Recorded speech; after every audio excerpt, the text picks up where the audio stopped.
बच्चों, क्या हाल चाल, जिंदाबाद, जबरदस्त होंगे बच्चों। एक बार फिर आपके मिस्टर आपके साथ आ गए हैं। तो बच्चों एक नया टॉपिक लेकर, जिसको आप देख सकते हैं, वीडियो का थंबनेल आपने देख लिया होगा, आवेश घनत्व। उसके जितने टाइप हैं, रेखीय आवेश घनत्व, पृष्ठीय आवेश घनत्व और तीसरा है आयतन आवेश घनत्व। आज सबके बारे में हम बहुत अच्छे से समझने वाले हैं मेरे प्यारे बच्चों। चलिए वीडियो को बिल्कुल टाइम जाया नहीं करेंगे, अपने नोट्स उठा लीजिए। और रिक्वेस्ट एक ही है बस आपसे मेरे प्यारे बच्चों, वो आप जानते हैं। अगर वीडियो देख रहे हैं तो सबसे पहले लाइक कीजिए, अपने मिस्टर के लिए कमेंट कीजिए, वीडियो का फीडबैक कमेंट पे लिखिए, क्योंकि यही हमारा मोटिवेशन होता है। आपका लाइक, आपका शेयर, आपका कमेंट ही हमें मोटिवेशन देता है प्यारे बच्चों। तो अगर आप वो नहीं करेंगे तो फिर गलत बात है आपकी। चलिए आ जाइए, समझते हैं आवेश घनत्व को। सबसे पहले हम समझेंगे।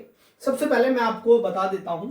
चलिए सबसे पहले मोटा मोटा यह है कि हम आपको घनत्व समझाते हैं। घनत्व क्या है, घनत्व क्या होता है, ये हम आपको समझाते हैं। टॉपिक से थोड़ा सा अलग की बात है, थोड़ा अलग चाह रहे हैं, उसके लिए क्षमा चाहिए, लेकिन आपको सिखा देंगे आज घनत्व क्या है। आवेश की चर्चा मैं पहले ही कर चुका हूं आपसे कि आप सबने पहले आवेश क्यों नहीं समझा। अगर आवेश को समझना चाहते हैं तो लेक्चर नंबर 1 और 2 पूरी कहानी आवेश पर ही है, वहां पर जाकर आप समझ सकते हैं किसके बारे में बच्चों, आवेश के। सबसे पहले घनत्व समझेंगे बच्चों। जो घनत्व होता है, घनत्व अर्थात घने भाग को हम घनत्व कहते हैं। अब निकलता कैसे है ये देख लेंगे सबसे पहले। तो बच्चों सबकी पहली बात, मैं आपसे बात थोड़ी सी यहां पर करूंगा। एक मैंने आपके पास स्ट्रक्चर बनाई है, ये ऐसे एक स्ट्रक्चर बनाई है आपके पास।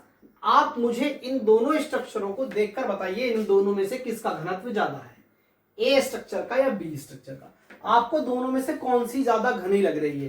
तो आप कहेंगे कि सर हमें ए वाली घनत्व ज्यादा दिखाई दे रहा है क्योंकि वो ज्यादा घनी है। अब आप अपने घर में गए, घर के आसपास जो खेत देख रहे होंगे, अभी जो फसल चल रही है वो फसल किसकी चल रही है मेरे बच्चों? अभी कौन सी बुआई चल रही है? लोग क्या बो रहे हैं? ज्यादा गन्ना बो रहे हैं। तो आप देख रहे होंगे तो किसी के खेत में गन्ने ऐसे उग रहा है ये, और किसी के खेत में गन्ना ऐसे उग रहा है, आप देख सकते हैं। तो मैं दोनों खेतों में से पूछूं कि बताओ किसका घनत्व ज्यादा है, तो अब भी आप कहेंगे कि ए वाले घनत्व क्या है, ज्यादा है। ये ऐसे भी मान सकते हैं कि आपके सिर देख सकते हैं, अपना सिर दूसरे के साथ कंपेयर कीजिए और बताइए वहां देखकर कि किसके सिर पर ज्यादा बाल है, घन के बाल हैं। जिसके घन के हैं उसी का घनत्व ज्यादा है। बोलो बात समझ में आया या नहीं आया मेरे प्यारे बच्चों? बच्चों घनत्व का जो फार्मूला होता है वो द्रव्यमान बटे क्या होता है, आयतन होता है। तो बच्चों द्रव्यमान बटे आयतन होता है, इसको आप ध्यानपूर्वक देख लीजिएगा, है ना। चलिए अब चलते हैं हम अपने टॉपिक की ओर और पूरा आपको समझाते हैं टॉपिक के विषय में। चलिए पीछे भी वीडियो बहुत अच्छा आ रहा है, सब क्वालिटी का आ रहा है। अब समझते हैं हम अपना टॉपिक, रेखीय आवेश घनत्व। तो बच्चों रेखीय आवेश घनत्व क्या होता है? रेखा से आप समझ रहे होंगे, एक लंबी रेखा अर्थात एक चालक है, उस चालक पर क्या बिखरा हुआ है, आवेश, अर्थात कितना बच्चों, Q। और चालक की लंबाई कितनी है प्यारे बच्चों, L। और एक बात ध्यान रखना, चालक की लंबाई क्या है, L, और आवेश कितना है चालक पर बिखरा हुआ, Q। तो हम ऐसे भी कह सकते हैं कि चालक पर वितरित अर्थात बिखरा हुआ, वितरित को बोलते हैं बिखरा हुआ। तो चालक पर, किसी चालक तार पर बिखरा हुआ या वितरित आवेश Q तथा उसकी लंबाई L के अनुपात को हम क्या कहते हैं, रेखीय आवेश घनत्व कहते हैं। और रेखीय आवेश घनत्व को हम किससे प्रदर्शित करते हैं, लैम्डा से। तो कभी प्रदर्शित अगर आपसे पता किए तो प्रदर्शित करते हैं मेरे प्यारे बच्चों किससे, लैम्डा से। और मेरे प्यारे बच्चों हम कह सकते हैं कि इसका मात्रक अगर हमें निकालना है तो आवेश का जो मात्रक होता है वो कूलाम होता है और लंबाई का मात्रक मीटर होता है। तो कूलाम प्रति मीटर इसका क्या हो जाएगा, मात्रक हो जाएगा। ऐसे भी कह सकते हैं कि जब आवेश एक समान रूप से एक रेखा या चालक तार पर या चालक तार की लंबाई पर वितरित होता है तो उसे हम क्या कहते हैं, रेखीय आवेश घनत्व कहते हैं। या ऐसे भी कह सकते हैं कि किसी चालक तार पर वितरित आवेश Q तथा चालक तार की लंबाई L के अनुपात को हम क्या कहते हैं, रेखीय आवेश घनत्व कहते हैं और इसका मात्रक कूलाम प्रति मीटर होता है। ये डेफिनेशन कई बार एग्जाम में पूछी गई है, इसमें कोई संदेह नहीं है, इस पे विचार करने की कोई बात हम नहीं करें क्योंकि कई बार एग्जाम में इसका डेफिनेशन आया है। उसके बाद समझेंगे पृष्ठ आवेश घनत्व। एक मैं एग्जांपल आपको दे देता हूं, ये देख रहे हैं, आप देख रहे होंगे, ये देख रहे हैं आप, ये लंबाई है, इस पर देख रहे हैं आवेश कैसे वितरित हुआ है, इसी को बोलते हैं रेखीय आवेश घनत्व। समझ पा रहे हैं आप? ऐसे ही हमने पढ़ा पृष्ठीय आवेश, तो पृष्ठ में भी देख सकते हैं आप, पृष्ठ में देख सकते हैं, देखिए पृष्ठ पर ऐसे वितरित होता है आवेश, आप देख रहे होंगे, देख रहे हैं आप कैसे बिखरा हुआ है पूरी चादर की तरह, जैसे एक चादर हो उस पर एक प्लस का आवेश या माइनस जो भी हो वितरित आवेश है, इस तरह बिखरा होता है, जैसे आपने यहाँ पर पृष्ठ के रूप में देखा है यहाँ पर। तो इसमें भी हम कह देंगे कि पृष्ठ पर, किसी पृष्ठ पर, जैसे कह रहे हैं जब आवेश एक समान रूप से एक पृष्ठ पर वितरित होता है अर्थात पृष्ठ पर बिखरा होता है, तो उसे हम क्या कहते हैं? पृष्ठीय आवेश घनत्व कहते हैं। मान लो कितना आवेश बिखरा हुआ है, Q, और पृष्ठ की क्या होगी? क्षेत्रफल होता है, पृष्ठ का क्षेत्रफल होता है, क्योंकि पृष्ठ के पास लंबाई, जैसे इसके पास केवल लंबाई थी, ऐसी इसके पास लंबाई भी होगी और चौड़ाई भी होगी, और जब लंबाई और चौड़ाई को गुना करते हैं तो बच्चों क्षेत्रफल आता है। समझ पा रहे हैं आप? और इसको जो हम प्रदर्शित करते हैं, अगर Q क्या है यहाँ? आवेश, और A क्या है? क्षेत्रफल। जब इसको हम देखेंगे तो मेरे प्यारे बच्चों, इसको हम प्रदर्शित करते हैं सिग्मा से। किससे प्रदर्शित करते हैं?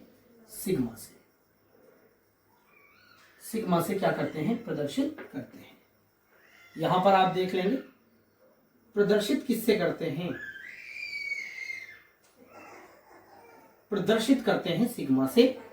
और आवेश तथा पृष्ठ का क्षेत्रफल के अनुपात को ही हम क्या कहते हैं? पृष्ठीय आवेश घनत्व कहते हैं, और इसे सिग्मा से प्रदर्शित करते हैं। और इसके अगर मात्रक निकालने की बात करेंगे मेरे प्यारे बच्चों, तो इसका मात्रक हो जाएगा कूलाम प्रति, लंबाई का क्या होता है भैया? क्षेत्रफल का क्या होता है? मीटर की घात 2। ये इसका क्या हो जाएगा? मात्रक हो जाएगा। तो आई होप आपको ये चीजें बिल्कुल आसान तरीके से समझ में आई होंगी प्यारे बच्चों। अब हम नेक्स्ट आवेश समझते हैं। यहाँ पर आवेश, अनंत आवेश, आयतन आवेश घनत्व। आयतन आवेश घनत्व अर्थात वॉल्यूम चार्ज डेंसिटी के विषय में हम समझ सकते हैं। तो देखिए, आयतन का मतलब होता है कोई भी ऐसी शेप जिसका आयतन हम निकाल सकते हैं, जैसे घन का निकाल सकते हैं और हम गोले का निकाल सकते हैं। ऐसी बहुत सारी चीजें जिनका आयतन निकाल सकते हैं, सबके लिए लागू हो जाएगा। जब आवेश एक समान रूप से एक आयतन पर वितरित हो, एक ऐसी संरचना पर वितरित हो जिसका हम आयतन निकाल सकते हैं, तो उसे क्या कहेंगे मेरे बच्चों? आयतन आवेश घनत्व कहेंगे। तो प्यारे बच्चों, सबसे पहले हम यहां देखेंगे, इसको प्रदर्शित जो करते हैं हम, इसको जो प्रदर्शित करते हैं हम, वो प्रदर्शित करते हैं किससे? रो से। किससे प्रदर्शित करते हैं? रो से हम इसको प्रदर्शित करते हैं। मैं यहां लिख भी देता हूं रो। इसे हम किससे प्रदर्शित करते हैं? रो से। कितना आवेश, जितना आवेश वितरित होता है, कितना आवेश वितरित है? Q। और बच्चों, इन आयतन जो बनता है वो लंबाई गुना चौड़ाई। देखिए, आयतन का मतलब होता है जब किसी चीज में लंबाई भी शामिल हो, चौड़ाई भी शामिल हो और ऊंचाई भी शामिल हो, इन तीनों के गुणज को ही हम क्या कहते हैं बच्चों? आयतन कहते हैं। और आयतन को हम किससे लिखते हैं? V से। तो यहाँ Q क्या है? आवेश है बच्चों। क्या है? आवेश है। जैसे मैं पहले से आपको बता रहा हूं, आवेश है। और ये क्या है बच्चों? आयतन है। V क्या है? यहाँ पर आयतन है। तो इसे हम प्रदर्शित किससे कर रहे हैं? रो से। तो ये इसका फार्मूला बन जाता है यहाँ, यानी आवेश तथा आयतन के अनुपात को ही हम क्या कहते हैं?